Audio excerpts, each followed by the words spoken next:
Hello, my name is Kelly Bluen. I thought it would be fun today to do a little bit of very basic watercolor shapes and then add some patterns on top of them with pens. It's going to be so simple.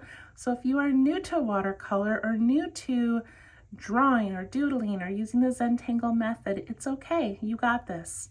All right, the supplies I have a watercolor tray. This is the My Lang. I'll have it linked below if you want to get one. They're just on Amazon. Lots of great colors, but any watercolor set will work. Okay, so I've got that. I have my micron pen. I'm using a PN, plastic nib pen. If you don't have a micron pen, just get a regular ballpoint pen. That will work as well. I've got a jelly roll. This is a white jelly roll. This is a 10. The 10 is the only one that works consistently for me, so that's what I like to use. And then I have an 06 paintbrush. The jelly roll is optional. You don't need that to create this. It just is going to add another element on top, but it's not necessary. I've got some clean water, and I have a little rag to wipe my brush on if I need it. Okay, and then this is a Zentangle tile that are made for drawing, but it works amazing with watercolor. So that's what I'm going to use. It is a 3.5 by 3.5 inch tile from Zentangle.com. You can also use mixed media paper, watercolor paper, whatever you have. Okay, all right, I'm going to go right into my water with my brush. I'm going to get it pretty wet. So there's different techniques for, you can spray your colors, you can get them wet first. I'm not going to worry about that today. I'm just going to go right from the jar into the colors that I want. So we are doing leaves, and I'm going to do mine in a fall theme. So I'm going to be using these reds, oranges, and yellows. You can do whatever leaves you want. I've done these before where I've done all greens and blues and it looks amazing, or you can get just greens. I would stick to about 3 colors probably, but pick whatever you like. It doesn't matter, but I'm using reds, oranges, and yellows. Okay, get my brush wet. I'm going to start with my first one. I'm going to pick this reddish orange color. So I get it pretty wet. And then I'm just going to make a pointed oval leaf shape somewhere. So I'm going to do one right here. And I made it pretty large. Let me get a little bit more water. And then I'm going to fill this in, and I want it to be nice and wet because my next one is going to bump into this one and the colors are going to bleed, and that's what I'm looking for today. So wash out my brush, grab a different color. I'll do a yellow. And I'm going to start my yellow away from that. So I'm going to start my little leaf like over here. And I'm going to fill that in. See how nice and wet it is? But then I'm going to go ahead and almost draw it right over the other one. I'm going to let those bleed together.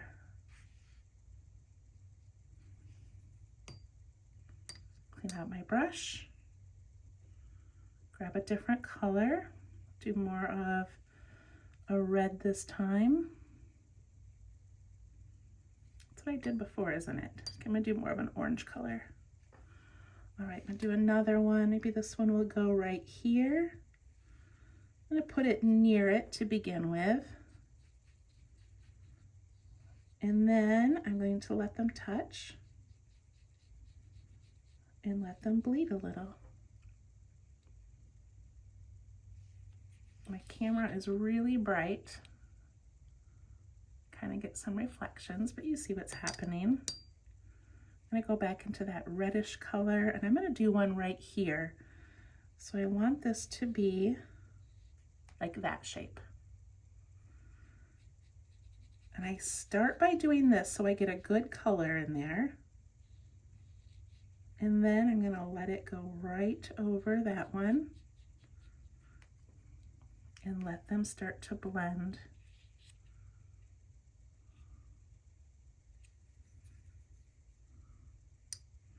Just got a little drop here, no problem. Go back into that yellow. Go do one right here. Just getting that first initial part of the shape down, and then going over the top of the one next to it.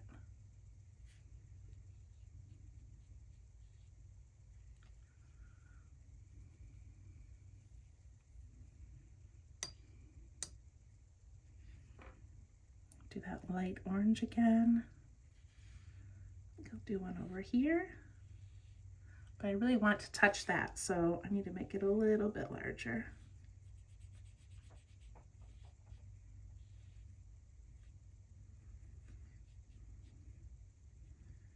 It's not going to bleed as much because that one's starting to dry out a little bit.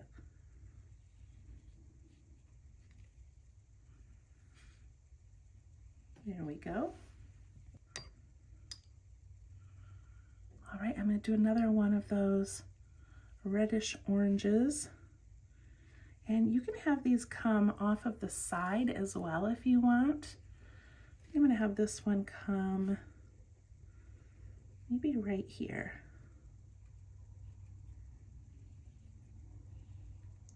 And because that yellow is still wet, I'm going to get that nice bleed.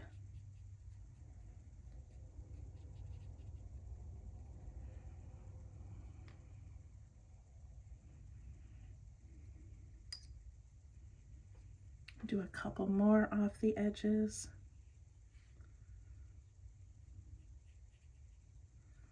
Now this one, if I wanted to bring it out further, I could make it touch that one and have some bleed, but it's okay if it doesn't. Could also go in, I could grab a little bit of orange and I could drop it in there and let that mix a little bit.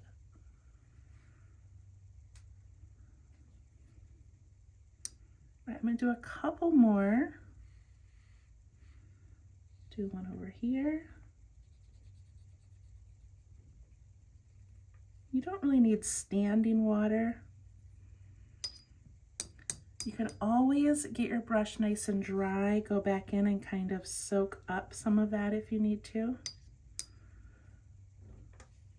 And I'm going to have one coming from this way, just so I have that color mixing again.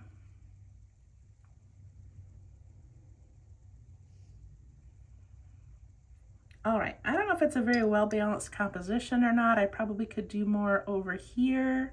I don't know. Okay, but what I'm gonna do, I feel like I need another one. I just don't want it to be like a circle. I think I'm good. Okay, now I'm gonna take this little rag, I'm going to open it up. I'm gonna very carefully lift this without tipping it.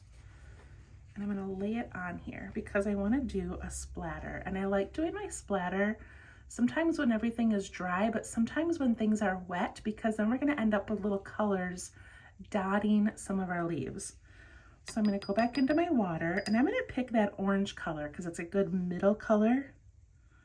So I'm gonna get my brush pretty saturated. And then I'm gonna tap it on my finger like this.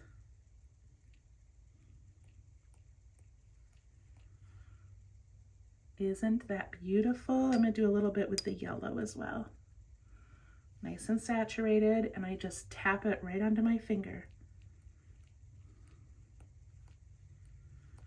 And see how we're getting some of these colors landing on other ones? I love that. I wasn't gonna do all three colors, but I'm going to because I'm really liking this. So I got that reddish color. That feels good. Okay, I'm gonna let this dry for a few minutes. I'll be right back. Okay, mine is dry. So you can let yours air dry. You could use a little heat gun. They have craft guns that are, you know, little blowers to dry it. Or you can use your hair dryer on a low setting. Whatever you want to get yours dry, just make sure it's really, really dry. You don't see any shiny parts before you go to pen.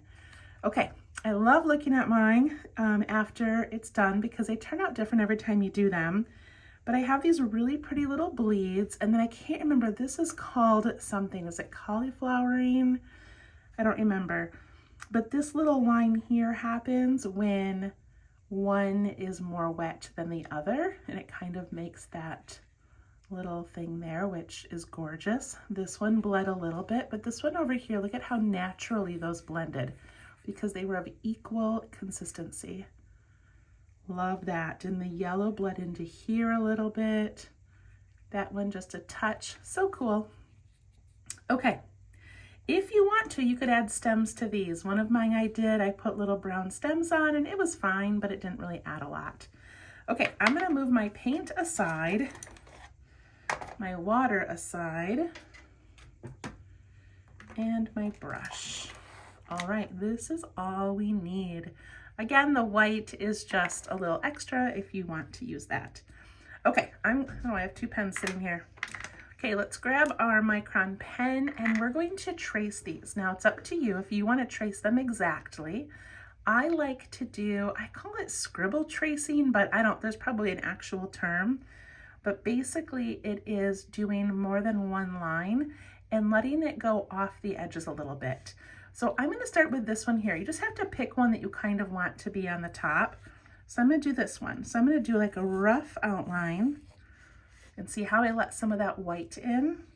And then I'm going to do it again. I also like the idea of this one being on the top. So I'm going to go like that and I'm going to trace it again.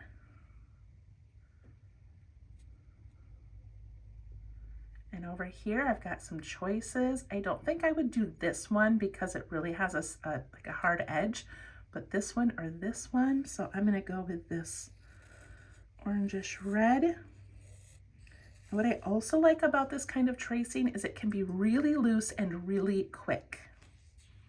I'll do this one. So now I have to go behind.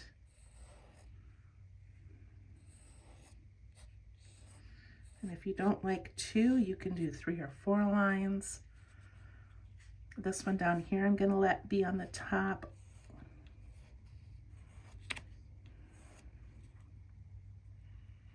These other ones are on the background, so I need to use that go behind method, which in Zentangle they call hollabaugh. Going behind, so you lift your pen, come out the other side. This one I think I'll do next.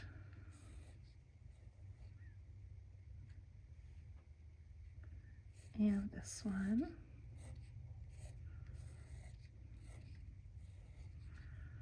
Again, don't worry about tracing this perfectly. You decide if you want to add more lines. Do whatever you want. I love it. Okay, let's do some patterns. So I like a leaf that has the line down the center. So I'm going to do that on all of mine just because I don't want to spend a lot of time overthinking these, making a big plan. I want this to be quick. I want it to be relaxing, and I don't want to have to make a lot of decisions. So doing this keeps it kind of consistent. And I did one line, but if you want to double your line to match the outside, go ahead and do that as well. It's up to you.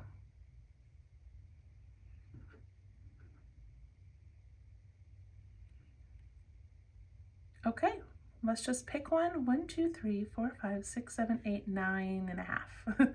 So I've got almost 10 different ones here. So I'm going to start with this one over here, and I'm just going to put in some basic V shapes like this. Classic, pretty relaxing, no pressure.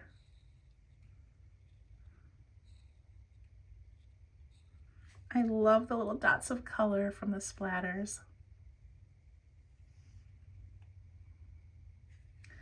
Now, if you want, you can add some little embellishments in these. I'm going to do every other stripe. I'm going to give it some dots.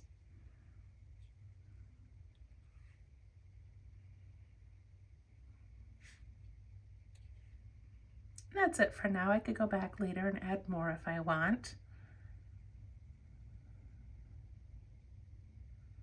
All right, let's pick another one. I'm going to do this one over here, and I'm going to do those V shapes again, but this time I'm going to do 2 V's close together, leave a space, do 2 close together. Look at that red-orange blend. It's so pretty.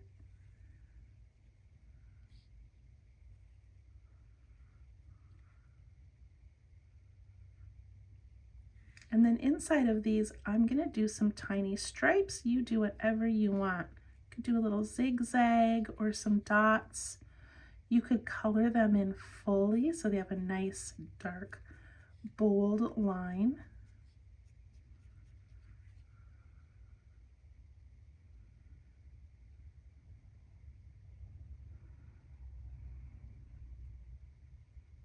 All right, I'm going to do this one right here next.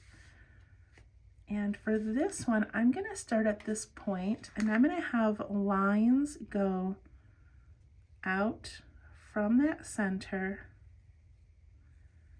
out to these edges. And mine are a little bit wavy because my hand is kind of shaky, and I love it. It doesn't need to be straight, but I'm trying to come down from that point. So I'm not going down the side or down that middle. I'm coming from that point every time.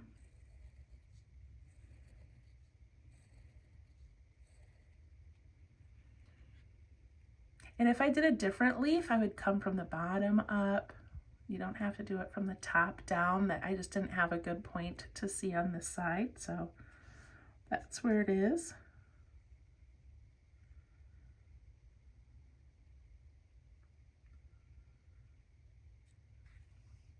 All right, if you are familiar with the Tangle Flux, I'm going to do that next. I'm going to do that in this one. So I'm going to go like kind of up the center and then over, making this pretty little tucked in raindrop.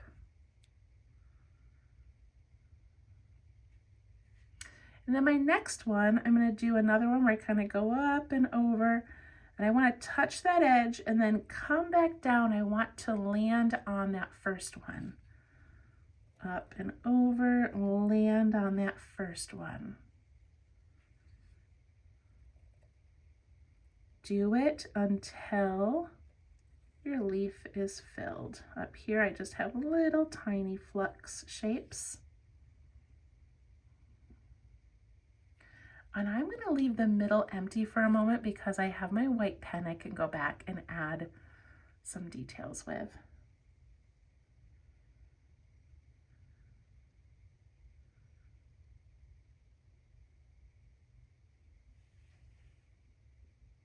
Okay, this little one here, I'm going to do a little diagonal out and end in a circle. Out and a circle.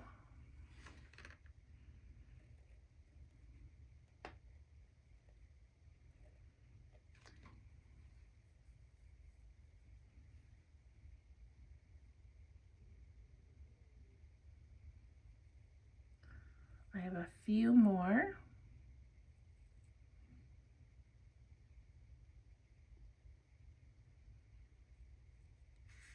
This one down here, I'm going to do some swirls. So I'm going to come up the stem and then I'm going to go all the way over to the side, curl around like a circle, but then do a little spiral in the middle. And I like to end with a tiny little teardrop. And I make a circle this way, but I would go off my paper and come back and make a little spiral. Up the side, go all the way around till you touch that edge.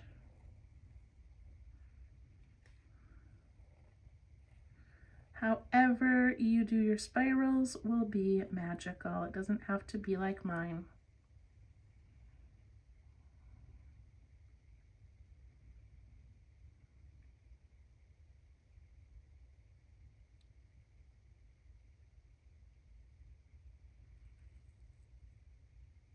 This one up here, I'm going to do crescent moon, another pattern.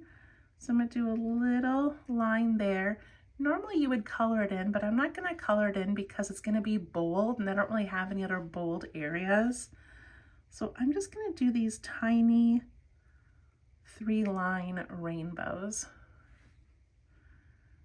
And you can put them anywhere. If you want yours to look very symmetrical, you could do that. I like these being more random. I like when they bump into each other and you have to lift your pen and come out to the other side. And I'm not trying to match the sides, just putting in this little bit of texture.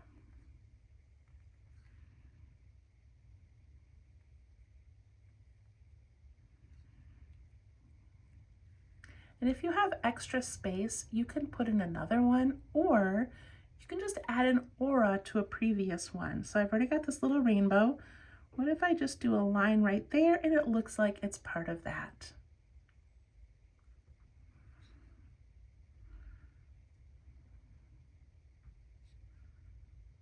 It's just lines.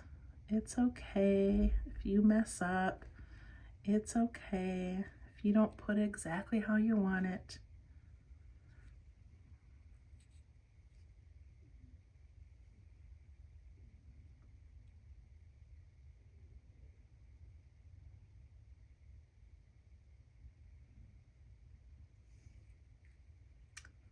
All right, a few more and then we will be done. All right, this one right here, I thought it would be fun to come from this point, curve out a little bit, and then back down to the point. And do that on both sides, and then just keep going from that point down to this point until you get that all filled. Now, for some reason, this down here is wider, so I'm just gonna add another line.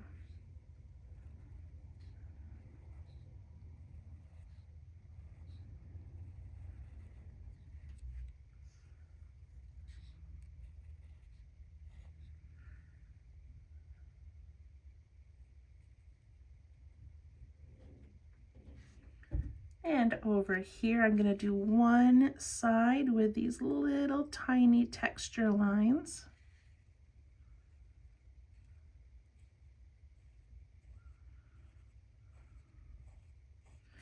And this side I'm going to do with some big dots.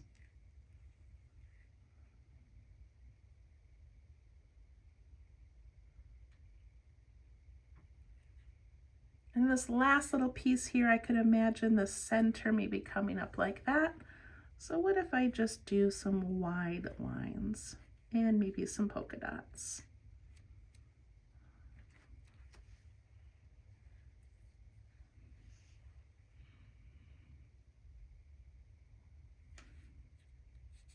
I love it. All right, before I switch to my white pen, I'm going to take this pen and I'm going to add a border. So to add my border, I'm going to start with a dot in the corner. I'm going to put a dot up in this corner and then one over here, and then I can't see this one. So I'm going to go from here and I'm just going to give it a loose kind of wiggly line, picking up my pen if I get to a leaf.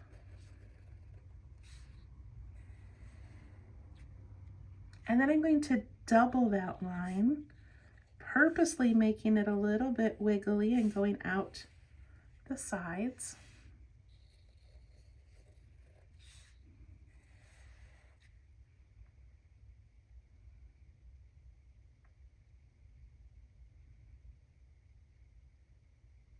So pretty. And then if you want to add anything else, if you want to embellish this anymore, you could do a fescue. So fescue is these little lines that kind of curve and end in a teardrop. Looks very nature-y. You could do some off of the edge if you want. And they can lean any way, they can crisscross. Okay, so I was recording and the battery on my phone died and I had to go charge it and come back. So hopefully this is an easy transition. But I think we were just talking about adding these little fescue embellishments. They're just a fun way to fill in some of that space and add a little bit of flair. Look how cute. I love doing them off of the frame. It can even go on the outside of the frame. Very, very pretty.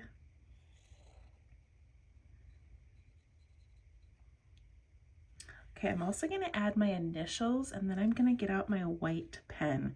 You can see though, like this would be great. You could stop right here. You do not need to do the white, but since I've got it, we'll try it. Okay, so these white pens, when you get a brand new one, they've got a little gel tip on the end you have to pop off. But then to get mine going, I do it on my skin. It's just, for some reason, that's the best way to get the ink flowing. And then when you're drawing with it, you do not need to press down hard. So nice and light gives you the best coverage. Look how pretty. So depending on what colors you used, this may show up more or less. But we're just gonna add little drops of white anywhere you want. You can fill in some of your lines. Add some little dots.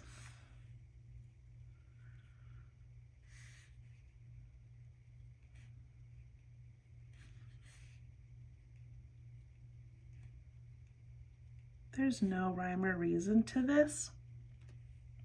It's just fun. And it's showing up really good on my camera. But once it dries, it'll be a little bit more opaque and less shiny. Put some little stripes in.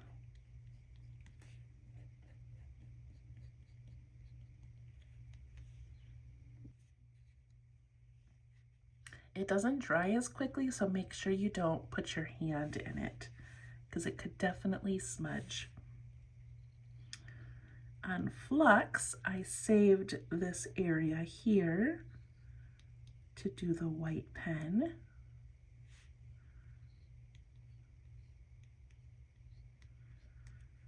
So pretty.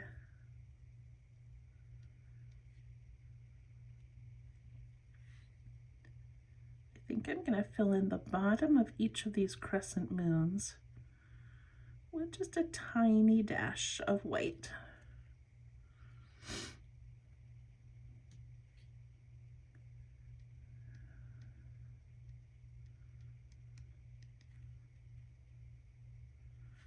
That's it. We did it. All right. That to me was so much fun. I love having color down and drawing on top of it. And I did use my Micron PN pen, but these, a regular gel pen or a ballpoint pen will work just fine. So there we go. Thank you so much. We will see you next time. Bye-bye.